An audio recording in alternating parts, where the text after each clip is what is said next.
தமிழ்நாட்டில் இருவேறு இடங்களில் கடலில் மூழ்கி 5 பேர் உயிரிழந்திருக்கிறார்கள். அது குறித்து ஒரு செய்தி தொகுப்பு.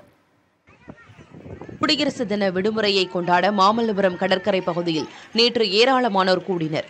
இதில் ஸ்ரீபெரும்புதூரை அடுத்த சோமங்கலம் பகுதியைச் சேர்ந்த சிலர் கடலில் குளித்தபோது ராட்சத அலை இழுத்துச் சென்றதில் இருவர் மூச்சு திணறி உயிரிழந்தனர். விசாரணையில் அவர்கள் பெயர் மோகன் மற்றும் பாலு என்பது தெரியவந்தது. இதேபோல் உத்தரமேரூர் பகுதியைச் சேர்ந்த அரசு பேருந்து ஓட்டுநர் சீனிவாசனும் மாமல்லபுரம் கடலில் குளித்தபோது நீரில் மூழ்கி உயிரிழந்தார். இதனைத் தொடர்ந்து கும்பகோணத்தைச் சேர்ந்த நவீன்குமாருக்கு வியாழக்கிழமை திருமண நிச்சயதார்த்தமான நிலையில் பெண் வீட்டார் உள்பட அனைவரும் நேற்று தரங்கம்பாடி கடற்கரைக்கு சுற்றுலா சென்றனர்.